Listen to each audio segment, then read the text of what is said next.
ఆంధ్రప్రదేశ్లో మత్తు పదార్థాల వినియోగం రోజు రోజుకి పెరుగుతూనే ఉంది.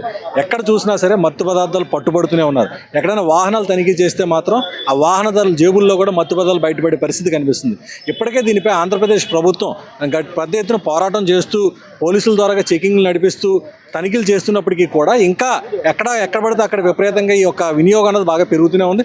అయితే దీనిపై ప్రజా సంఘాలు కూడా పెద్ద ఎత్తున ఆంధ్రప్రదేశ్ వ్యాప్తంగా కూడా ఉద్యమం చేపడుతున్నారు. అయినా కూడా మత్తు పదార్థాలు మాత్రం పూర్తిగా కూడా తగ్గడం లేదు. అయితే ఇప్పుడు దీనిపై మనతో మాట్లాడేందుకు కొంతమంది ప్రజా సంఘాల నేతలు ఉన్నారు. మేడం చెప్పండి, అసలు ఈ మత్తు పదార్థాలు పెరగడానికి కారణం ఏంటి ఉంటుందంట? నా పేరు సావిత్రి, ఐద్వా రాష్ట్ర ప్రధాన కార్యదర్శిని. మత్తు పదార్థాలు ప్రభుత్వము ప్రచారం చేస్తుంది అనేది కూడా అది ఒక బూటకం. నిజంగా చెప్పాలనుకుంటే అసలు ఎవరు మత్తు పదార్థాలను అరికట్టాల్సిన బాధ్యత ఎవరిది? ప్రభుత్వానికి కాదా అని మేము అడుగుతున్నాం.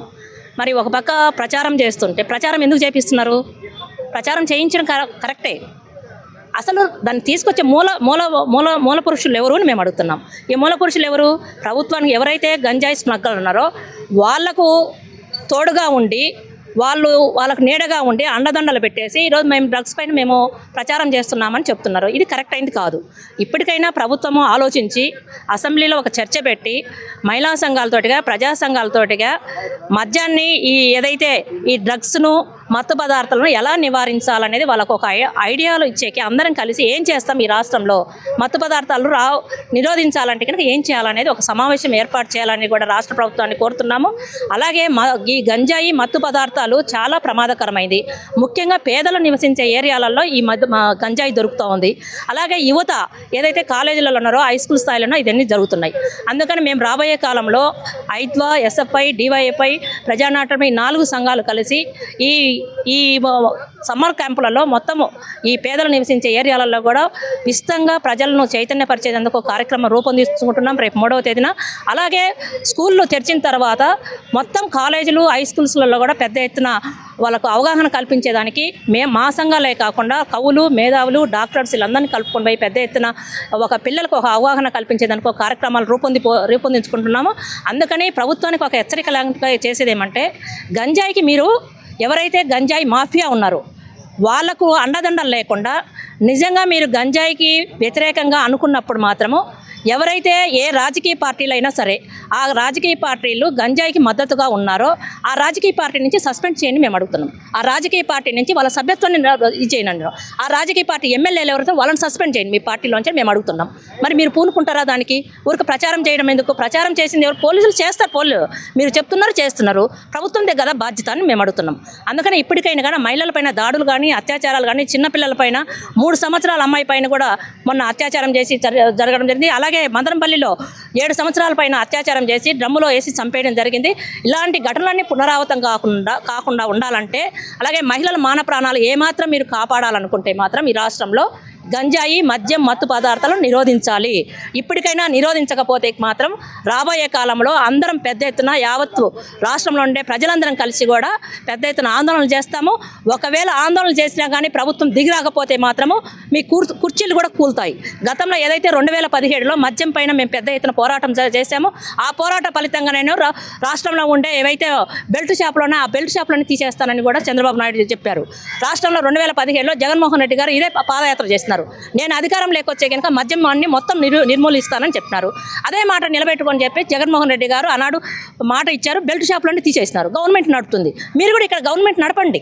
గవర్నమెంట్ నడపకుండా మొత్తం ప్రైవేట్ వాళ్ళకి ఇచ్చేసి విచ్చలవిడిగా ఈరోజు మద్యం షాపులు ఎక్కడ సందుకి గొంతుకి అన్ని మద్యం షాపులు వెళ్తున్నాయి. అందుకని ఇవన్నీ నివారించకుండా మహిళలపైన దాడులు, అత్యాచారాలు జరగకుండా ఉండడం సాధ్యం కాదు. ముఖ్యంగా ఆంధ్ర యూనివర్సిటీలో గత 10 రోజుల నుంచి స్ట్రగుల్ జరుగుతుంది. అమ్మాయిపై మాట్లాడితే కనుక ఇప్పుడు అమ్మాయి ఎవరు మాట్లాడినా కానీ మహిళలు ఏదైనా కానీ మన ప్రజాస్వామ్యంలో మాట్లాడాలనుకుంటే మాత్రం భయపడుతున్నారు. అంటే విపరీతమైన ట్రోలింగ్. ఈ ట్రోలింగ్ని ఎందుకు కట్టడి చేయలేకపోతున్నారని మేము అడుగుతున్నాం. ట్రోలింగ్ కట్టడి చేయాలా? ట్రోలింగ్ కట్టడి చేయకుండా రేపు అమ్మాయి మాట్లాడినా రేపు ఎవరైనా మహిళలు మాట్లాడాలనే కానీ ట్రోలింగ్ మీద ఇంత దారుణంగా అనేది మేము మొదట్లో కూడా చెప్పినాం. ట్రోలింగ్ ఎవరైతే చేస్తారో మహిళలపైన అసభ్యకరంగా మాట్లాడో వాళ్ళను వెంటనే అరెస్ట్ చేయాలనేది కూడా రాష్ట్ర ప్రభుత్వాన్ని హెచ్చరిస్తున్నాము. అలాగే పవన్ కళ్యాణ్ గారు చెప్తున్నారు సనాతన ధర్మము, ఆ ధర్మము, ఈ ధర్మము ఒకే బాగానే ఉంది. మరి సంక్రాంతి పండుగ సందర్భంగా కోడి పందాలు ఆడుతుంటే స్టేజ్ మీద మహిళలు డాన్స్ వేస్తుంటే మహిళలు డాన్స్ వేసిన చాలు జాకెట్లు ఇప్పండి అని ఆ రాజకీయ పార్టీ నాయకులే మాట్లాడినారు. మరి ఇది ఎంత సనాతన ధర్మము, ఇది ఎంత దుర్మార్గకరమైన విషయము.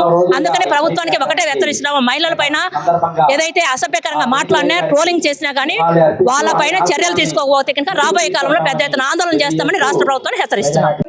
కూటమి ప్రభుత్వం అధికారంలోకి వచ్చిన తర్వాత పదే పదే హోమ్ మినిస్టర్ అనిత గారు రాష్ట్రంలో గంజాయి అన్నది పూర్తిగా కూడా మేము అరికట్టేసామని చెప్తూనే ఉన్నారు.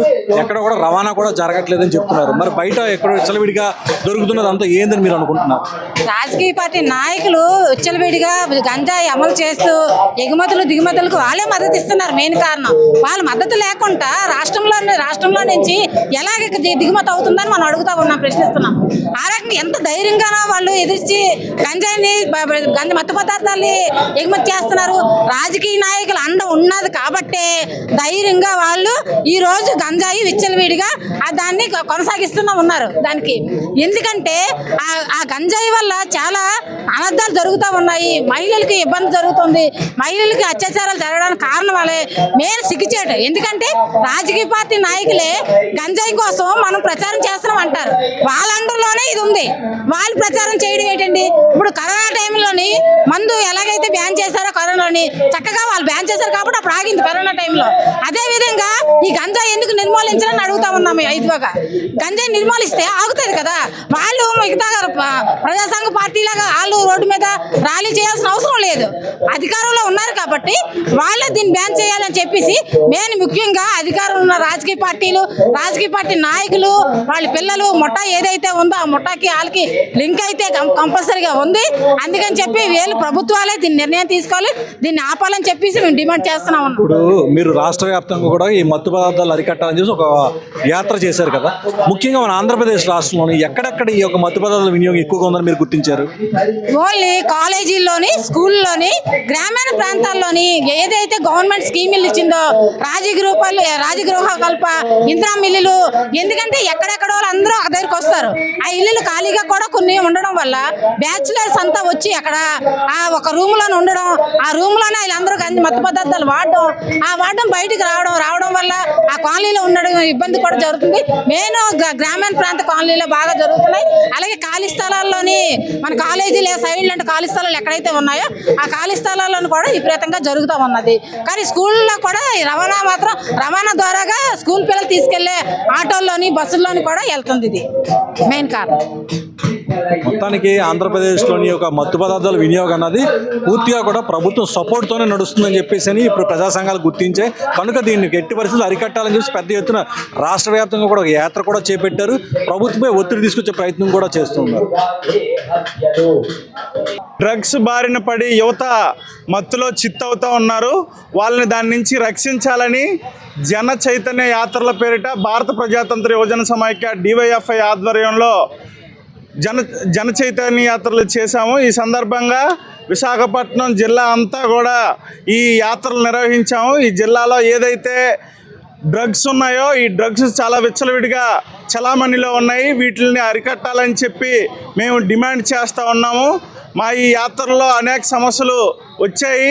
ఈ ఏదైతే మహిళలు ఈ మత్తు పదార్థాలు సేవించే వాళ్ళు బారిన పడి చాలా దాడులకు గురవుతూ ఉన్నారు, అత్యాచారాలకు గురవుతూ ఉన్నారు.